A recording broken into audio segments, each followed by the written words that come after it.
Bapak Ibu Saudara Jemaat GKI Nurdin yang ada di ruang ibadah dan juga yang ada di rumah, rasanya belum terlambat saya mau mengucapkan selamat Paskah untuk kita semua.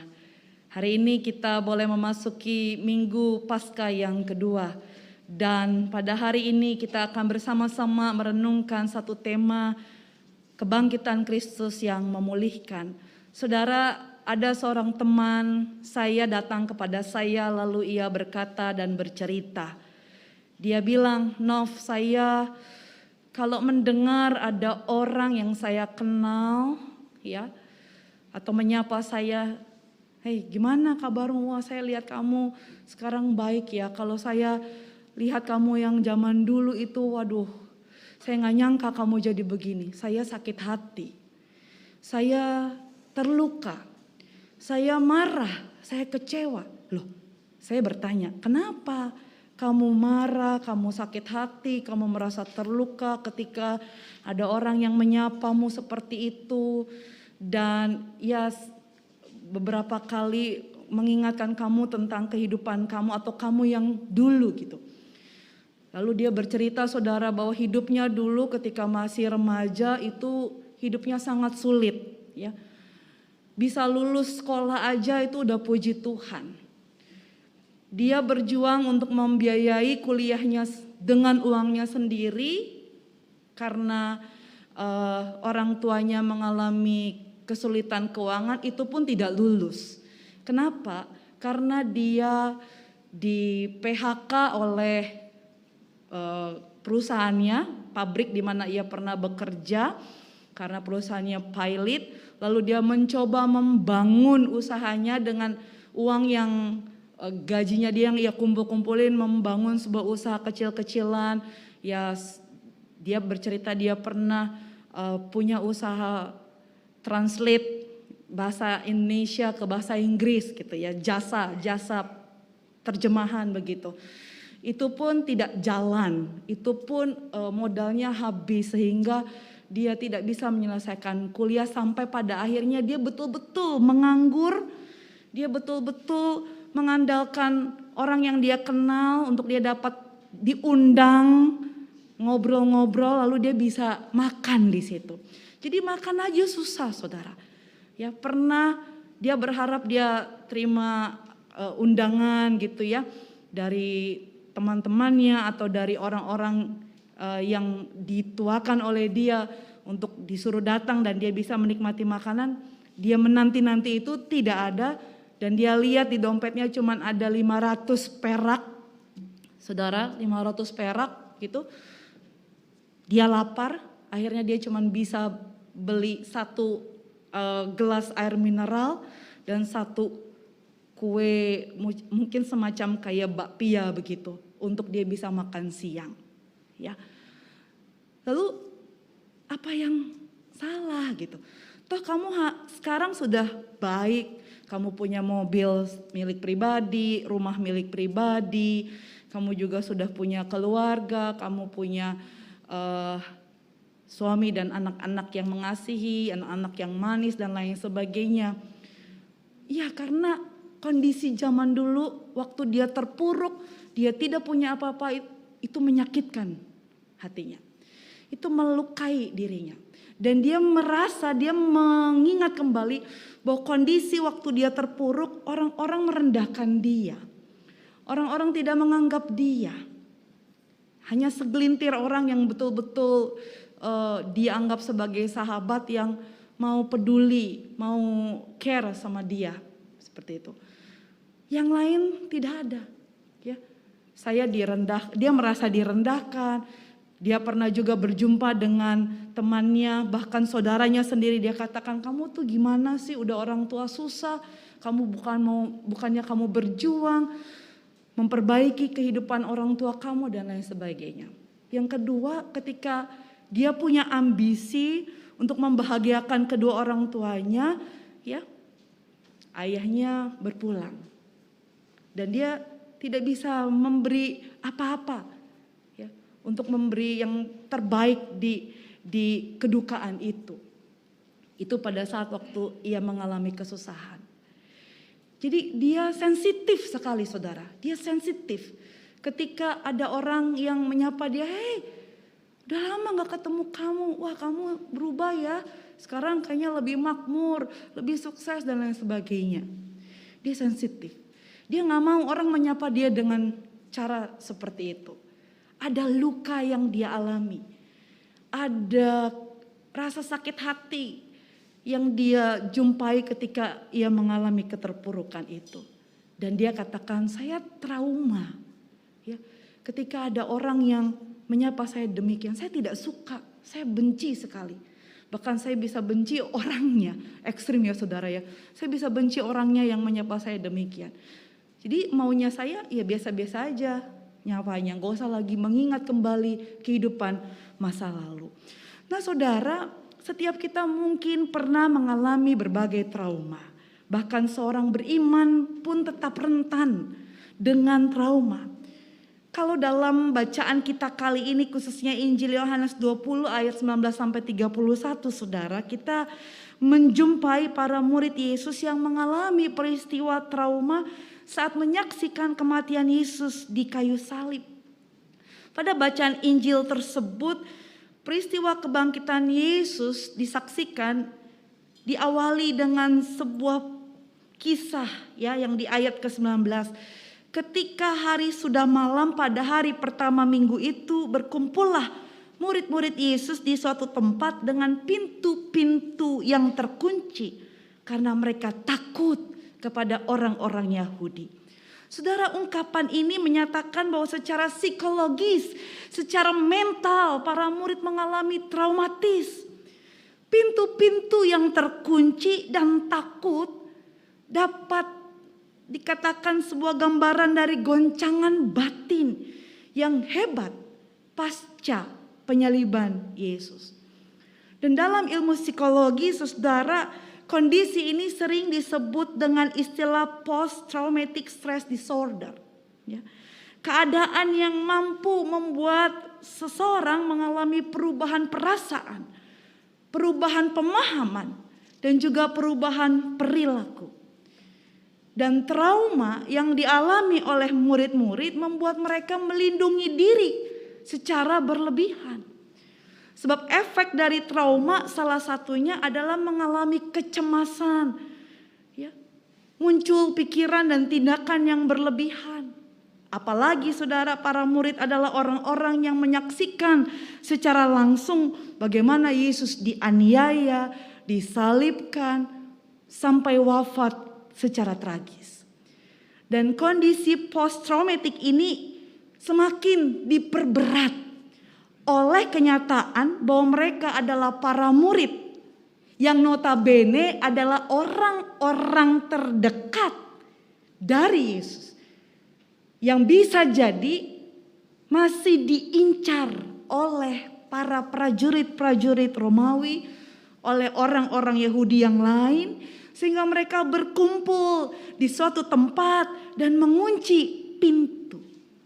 Sebuah cerminan bahwa mereka sedang menutup diri, menutup hati mereka. Pengalaman masa lalu saudara muncul dalam kehidupan mereka. Ya. Mereka menjadi saksi mata Yesus mengalami tindakan keji dari orang-orang banyak. Ya. Di satu sisi mereka juga merasa bersalah.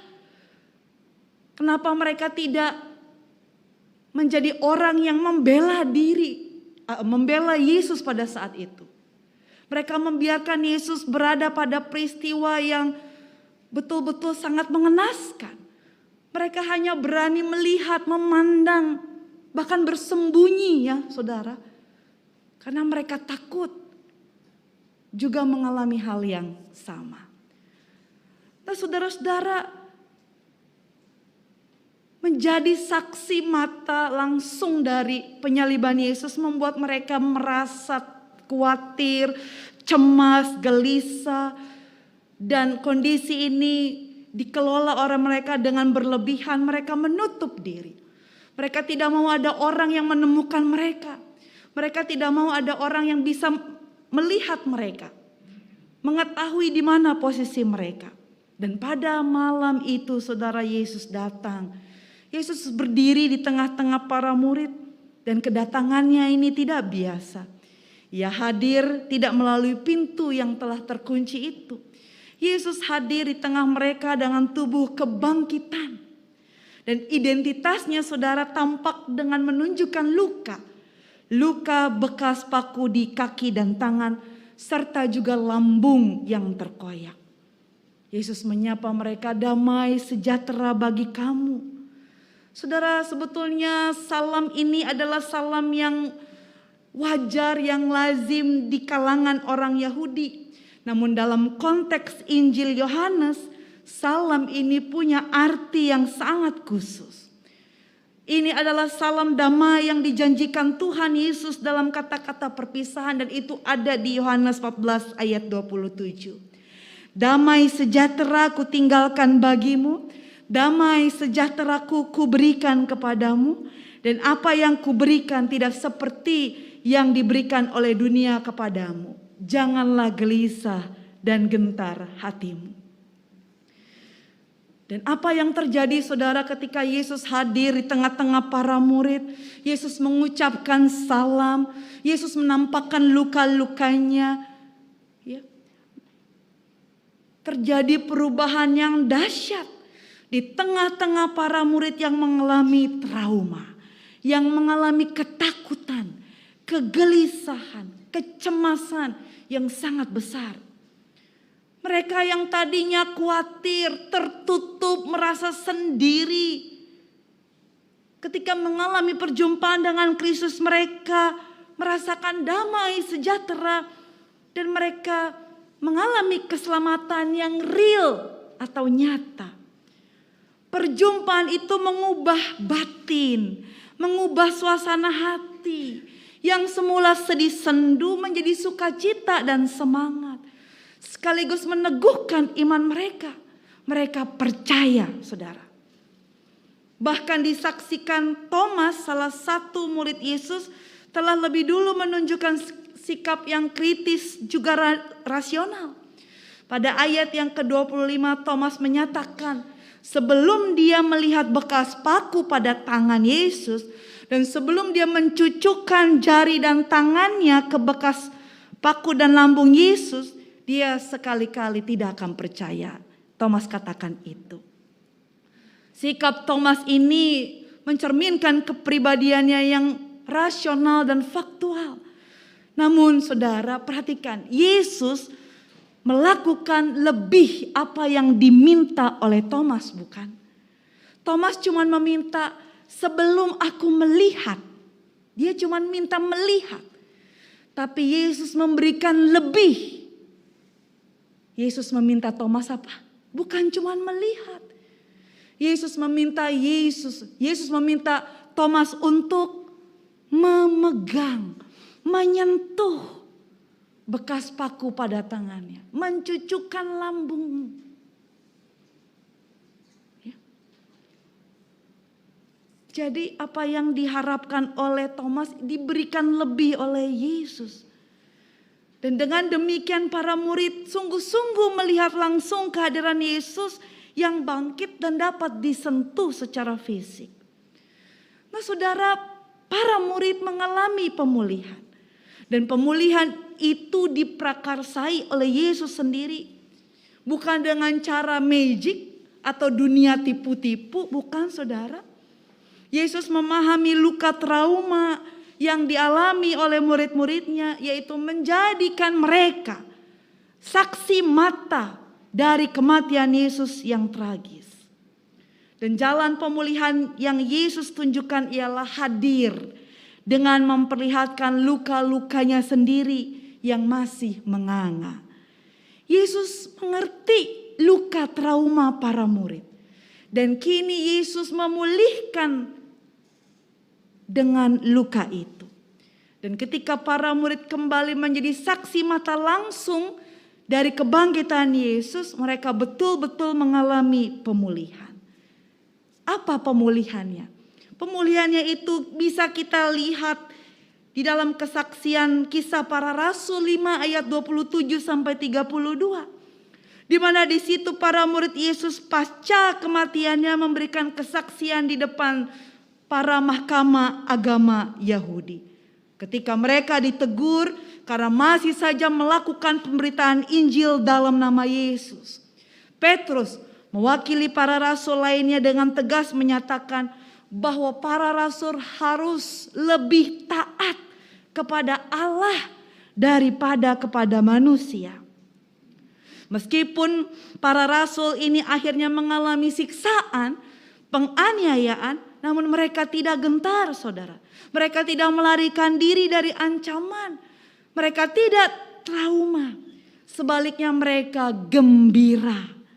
Dan kata dalam bahasa Yunani yang dipakai untuk menggambarkan gembira adalah kairontes.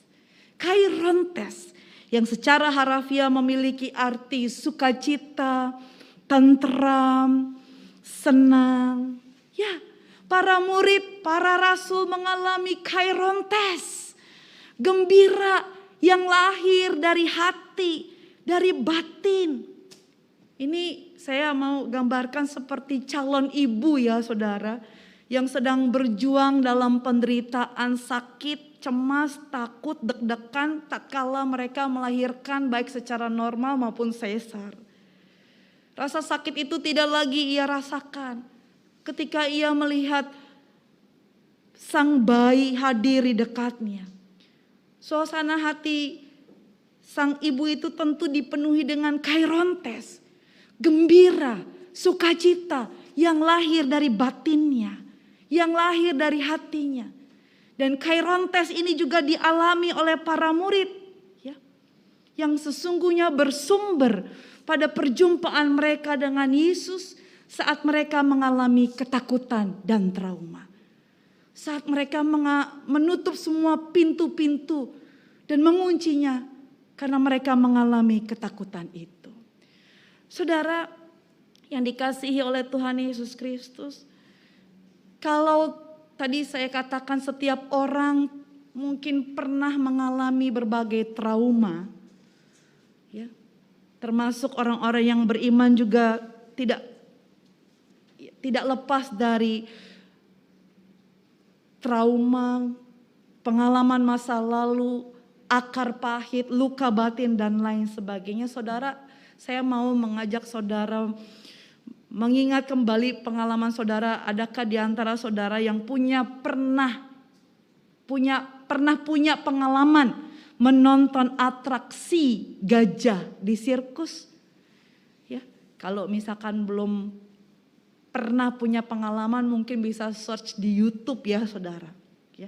Kita akan menemukan di atraksi itu seekor gajah yang besar. Yang bisa menghibur penontonnya karena apa? Karena dia mau melakukan apa yang diperintahkan oleh pawangnya.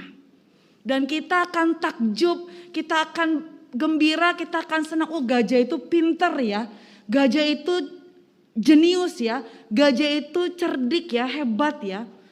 Ngerti loh apa kata instrukturnya atau pelatihnya atau pawangnya dan lain sebagainya. Ya. Saudara, tahukah hal ini dapat dilakukan karena sejak gajah itu masih kecil, sang pawang telah melumpuhkan pikirannya. Sejak gajah itu masih kecil, gajah itu dibelenggu oleh rantai yang besar sehingga ia tidak dapat melepaskan dirinya. Dan setelah gajah itu bertumbuh besar, maka dia cukup diikat dengan menggunakan tali yang kecil saja karena belenggu yang sesungguhnya ada di dalam pikiran sang gajah itu. Saudara, hal ini juga bisa terjadi dalam hidup kita sebagai manusia. Ada orang yang dibelenggu oleh kenangan pahit di masa lalu. Seperti teman saya tadi yang saya ceritakan di awal. Ia masih dibelenggu dengan kenangan pahit masa lalu. Sehingga ia masih memelihara luka batin itu.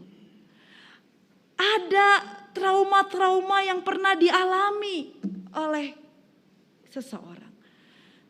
Ada orang yang masih terikat dengan masa lalunya dan tentu akan sulit untuk mengalami kemajuan.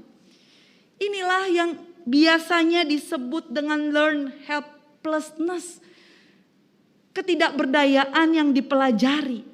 Banyak orang percaya yang sulit mengalami kemajuan iman oleh karena terkungkung, terpenjara trauma, kenangan masa lalu.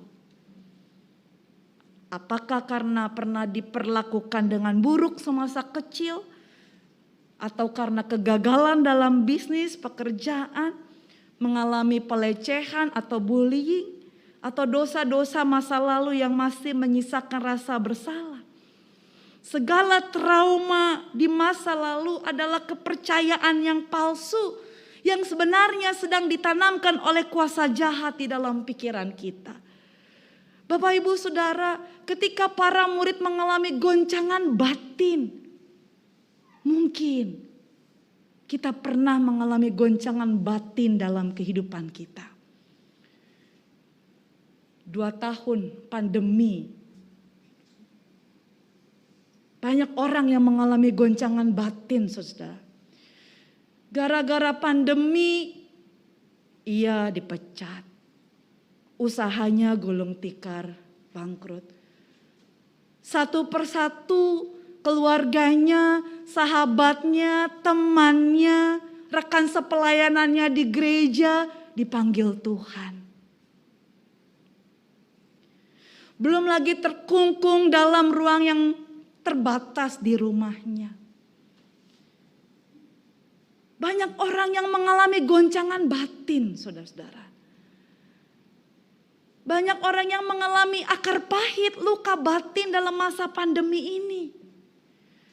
Dan akibat pandemi, banyak orang yang terbelenggu, terkungkung, terpenjara dalam situasi itu. Sehingga tanpa disadari ia menjadi pribadi yang semakin jauh dari Tuhan. Yang meragukan kuasa Tuhan. Yang mempertanyakan kehadiran Tuhan. Sama seperti para murid, saudara. Pikirannya, hatinya, hidupnya sudah dibelenggu dengan pengalaman-pengalaman masa lalu. Tetapi Tuhan hadir. Tuhan menjumpai para murid. Dan kita yang adalah bagian umat Tuhan yang pernah melewati masa pandemi, bahkan kita pun saat ini belum selesai ya, saudara, melewati masa pandemi. Juga mungkin di antara kita pernah mengalami goncangan batin. Ingatlah Tuhan hadir, saudara. Tuhan mau menjumpai kita. Ingatlah bahwa Alkitab mencatat ada banyak orang yang mengalami peristiwa pahit di masa lalunya. Termasuk melalui hidup para murid pasca kematian Yesus. Namun ketika mereka menyerahkan hidup sepenuhnya kepada Tuhan dan mengalami perjumpaan dengan Tuhan, mereka mengalami pemulihan dan dipakai Tuhan dengan luar biasa. Salah satu contoh tokoh di Alkitab yang kita kenal adalah Rasul Paulus, saudara. Kita tahu Rasul Paulus memiliki masa lalu yang kelam. Dia adalah otak di balik penganiayaan banyak orang percaya pada zaman itu. Secara psikologis jiwanya pasti penuh rasa bersalah dan ketakutan. Namun kasih karunia Tuhan terus meneguhkannya. Paulus pun melupakan apa yang ada di belakangnya.